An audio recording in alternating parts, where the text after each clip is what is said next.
संज्ञान में यह कहानी शुरू होती है तब से जब से साधक ने होश संभाला, अर्थात करीब 3 वर्ष की उम्र में।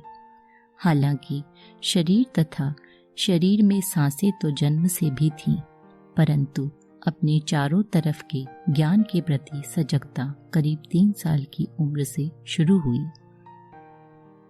3 वर्ष से 8 वर्ष पूर्व आध्यात्मिक सूत्र के साथ यह वह समय था जब साधक अपने को किसी अनजानी शख्सियत के साथ महसूस करता था।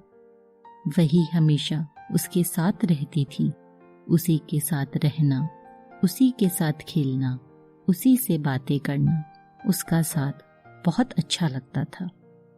बस यही जीवन था। यहाँ तक कि उसके साथ कभी कभी तो बाह्य वातावरण से कट जाती थी और जो काम उस समय कर रही होती थी उसे वहीं छोड़ उसके साथ आंखें बंद कर खेलने लगती।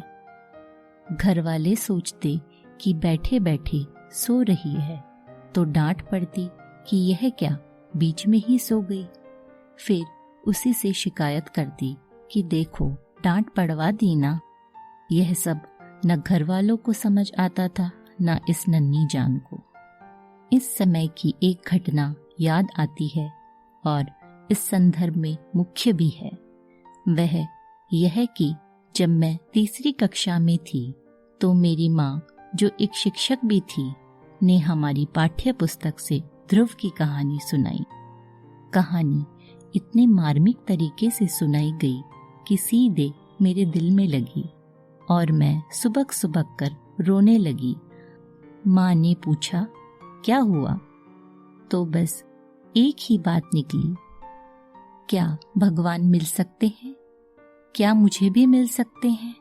यह सुन मेरी माँ भी भावुक हो गई तथा मुझे थोड़ा थोड़ा समझने भी लगी, क्योंकि वह भी सात्विक व आध्यात्मिक पथ की यात्री थी। सारांश: पूर्व के आध्यात्मिक सूत्र की झलकियां आपको मनुष्य के बचपन में मिलती हैं। 9 वर्ष से 16 वर्ष, इस किशोर अवस्था में मैं मेरे बचपन के अनजान साथी को बाह्य दुनिया में खोजने लगी। इसी कड़ी में मेरी मुलाकात एक लड़के से हुई और लगा मेरी तलाश पूरी हो गई। परंतु जो रूहानी शिद्दत मुझ में थी उसका मुझे अभाव लगा। फिर तलाश शुरू हुई। इस बार एक लड़की के रूप में लगा कि तलाश पूरी हुई, लेकिन यहाँ भी मेरी चाहत के अनुरूप नहीं मिला। फिर तलाश शुरू। अब की बार एक लड़के पर तलाश खत्म हुई, परंतु फिर वही जो मुझे चाहिए था। जैसी दोस्ती बचपन में मेरे अनजाने साथी से होती थी, वह मुझे इस संसार में नहीं मिल रही थी। मैं जैसे बचपन में मेरे साथी से बहुत सारी बातें करती थी तथा अपने मन की सारी खोल कर रखती थी, एक रूहानी प्रेम अनुभव करती थी, वह इस संसार में नहीं मिल रहा था। अतः धीरे धीरे संसार से कटने लगी। अब मुझे कभी सूरदास के पद व कभी रसकान के पद बड़े अच्छे लगते, जैसे अब मैं नाच्यो बहुत गोपाल, मानुष हो तो वही रसकान, बसो निज गोकुल गांव की ग्वालन।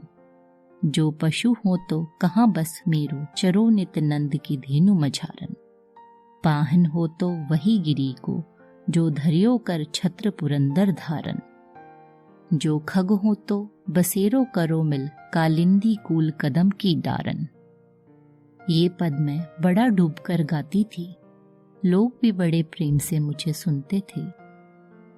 मुझे ये पद गाने में बड़ा आनंद आता और बस लगता मैं हूँ और मेरे भगवान हैं और कोई नहीं, और लगता मैं मेरे भगवान के सामने ये पद गा रही हूँ। इस तरह तन्मयता से ये भजन गाया करती, और जब ये पद गाया करती तभी बस लगता जीवन जी रही हूँ, वरना जीवन बिना जीवंतता के लगता। बचपन के उस अनुपम प्रेम की झलक मुझे भजन गाते समय ही लगती वरना संसार में तो बस काम काम काम। सारांश।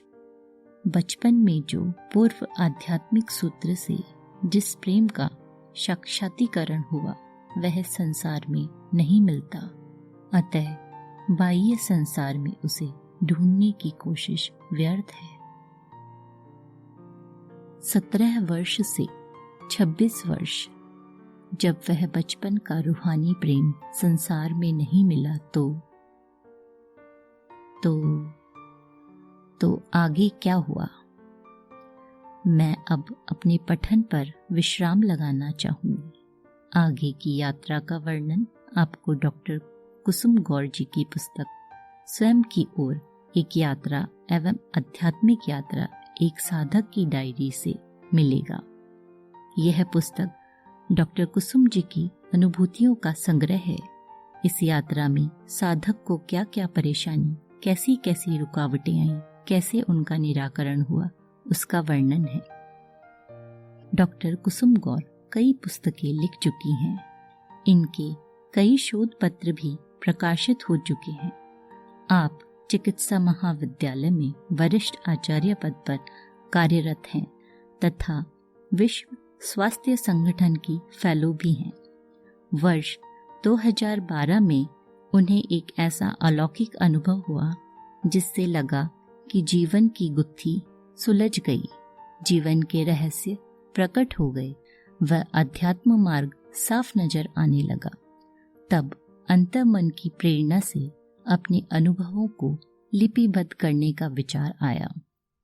परिणामतः अनुभवों के संकलन के रूप में यह पुस्तक प्रकाशित हुई है। मैं डॉक्टर कुसुम गौर जी की पुस्तक का लिंक और उनके YouTube चैनल का लिंक डिस्क्रिप्शन बॉक्स में शेयर कर रही हूँ। आशा है डॉक्टर कुसुम गौर जी की पुस्तक से आपका परिचय करवाने का मेरा छोटा सा प्रयास आपको पसंद आया होगा। आशा है आप मेरे चैनल को लाइक, शेयर और सब्सक्राइब करेंगे। धन्यवाद।